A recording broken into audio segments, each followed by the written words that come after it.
Hello everyone, আসসালামু আলাইকুম। কেমন আছেন সবাই? আশা করছি সকলে ভালো আছেন। আসলে বাংলাদেশে হয় না এমন কোনো আসলে বিষয় না, এমন কোনো ঘটনা নাই। আজকে যুগান্তর পত্রিকা একটা নিউজ করেছে যে একজন মা তার ছেলেকে নিয়ে স্কুলে প্রতিদিন দিয়ে আসতো এবং ওই স্কুলের শিক্ষকের সাথে পরকীয়া করে গোপনে নাকি তারা বিয়ে করেছে। আসলে এই বিষয়টা যতটা হাস্যকর ততটা আসলে একটা মর্মান্তিক এবং এত জঘন্য একটা কাজ। আসলে ছেলে আছে এবং ওই মহিলাটার বয়স আছে প্রায় আপনার 32 বছর। ওই মহিলা যখন ওই ছেলেকে নিয়ে প্রতিদিন স্কুলে দিয়ে আসতে যেত তখন ওই স্কুলেরই শিক্ষকের সাথে তার একটা প্রেমের সম্পর্ক হয়। পরবর্তীতে তিনি বিয়ে করেন এবং পরবর্তীতে তাদের শারীরিক সম্পর্ক এবং আলাদাভাবে অনেক সম্পর্ক হয়ে থাকে। পরবর্তীতে ওই শিক্ষক নাকি অস্বীকার করেন যে এই মহিলাকে চিনে না এবং এই মহিলাকে আসলে তিনি বিয়ে করেন না। পরবর্তীতে এই মহিলা আপনার কাবিন নামা এবং ইত্যাদি ছবি টবি নিয়ে সোশ্যাল মিডিয়াতে এসে অনেক হই হুল্লোড় করে এবং সংবাদ মাধ্যম করে। তো এটা নিয়ে যুগান্তর পত্রিকা একটা নিউজ করেছে, সেটা শিরোনাম হচ্ছে ছেলের সঙ্গে স্কুলে গিয়ে শিক্ষকের সঙ্গে পরকীয়া, অতঃপর পেশনে ছেলের স্কুলে গিয়ে দুই সন্তানের জননী, তার বয়স ছিল 32 বছর। পরকীয়া সম্পর্ক গড়ে ওঠে মিজান মাস্টার নামে এক শিক্ষকের সাথে। পরে তারা বিয়ে করেন। বিয়ের কিছুদিন পর স্ট্রোকে পড়েন ওই স্কুল শিক্ষক। এদিকে স্থির স্বীকৃতি দাবি কাবিননামা হাতে নিয়ে ওই শিক্ষকের বাড়িতে অনশনে বসেছেন গৃহবধূ। তবে তাকে মারধর করেছে ওই স্কুল শিক্ষকের স্ত্রী।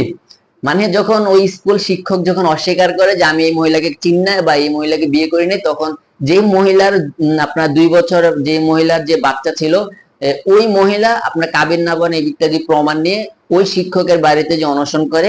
পরবর্তীতে ওই শিক্ষকের যে বর্তমান স্ত্রী ছিল, মানে যার সাথে তিনি সংসার করতেছেন, ওই স্ত্রী এই মহিলাকে অনেক মারধর করে।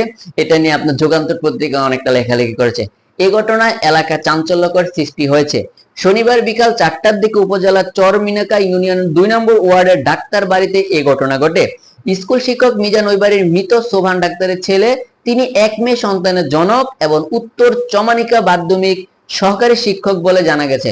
মানে যে শিক্ষক ছিল উনিও কিন্তু একটা মেয়ের বাবা, তাও কিন্তু আরেকটা মহিলার সাথে তিনি পরকীয়া সম্পর্ক করেছেন এবং ওই মহিলারও কিন্তু একটা বাচ্চা ছিল। অনশন করা দুই সন্তানের জননী গৃহবধূ একই ইউনিয়নের 8 নম্বর ওয়ার্ডের বাসিন্দা বলে জানা গেছে। ও আচ্ছা, মহিলার কোনো একটা বাচ্চা ছিল না, মহিলার দুইটা বাচ্চা ছিল এবং তার বয়স ছিল 32 বছর। ওই মহিলা প্রতিদিন স্কুলে যাইতো বাচ্চাকে দিয়ে আসতে, কিন্তু গোপনে গোপনে ওই স্কুলেরই শিক্ষকের সাথে তিনি বিয়ে করে ফেলে। তারও কিন্তু স্বামী ছিল এবং যেই শিক্ষক বিয়ে করে তারও কিন্তু স্ত্রী ছিল এবং একটা মেয়ে ছিল। শনিবার সরজমিনে দেখা গেছে দুই সন্তানের জননী স্ত্রী দাবিতে স্কুল শিক্ষক মিজানের বাড়িতে অবস্থান করেছেন। অনশন করা দুই সন্তানের জননী বলেন, আমার ছেলে হাই স্কুলে পড়াশোনা করার সুবাদে আমি স্কুলে আসা যাওয়া করতাম। স্কুল শিক্ষক মিজানের সঙ্গে আমার প্রায় কথা হতো। তিনি আমার সঙ্গে মোবাইল ফোনে কথা বলতেন।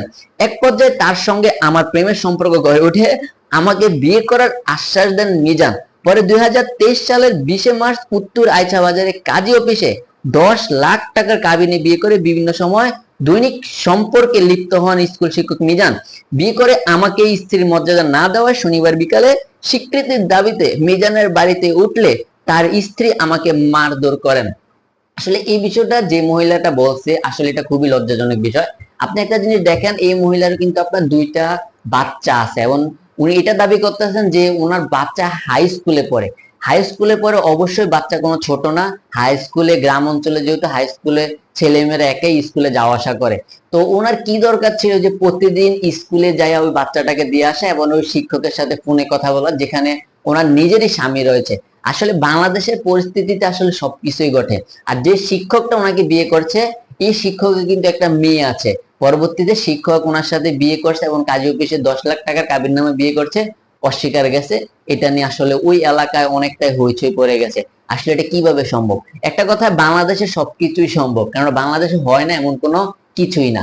তো এটা নিয়ে আসলে মানুষের শিক্ষা নেওয়া উচিত। আসলে যাদের সংসার আছে, সংসারের প্রতি তাদের আসলে আসক্ত হওয়া উচিত যে না, আমার একটা স্বামী আছে, বাচ্চা আছে, আমার একটা সংসার আছে, শ্বশুর শাশুড়ি আছে, তাও কেন আমি অন্য পরপুরুষ বা অন্য মহিলার সাথে আসলে সম্পর্কে লিপ্ত হব? এটার আসলে পরিণতি খুবই খারাপ। এই জিনিসটা যখন আপনারা সকলে চিন্তা করবেন, তাহলে আপনাদের মাথা সংসারের ভিতরে থাকবে, বাইরে কোনো দিকে যাবে না। তো আজকে ভিডিওটি এ পর্যন্ত। যদি ভিডিওটি ভালো লেগে থাকে চ্যানেলটি সাবস্ক্রাইব করে রাখবেন, পাশে থাকা বেল বাটনটা অন করে দিবেন। ধন্যবাদ সবাইকে।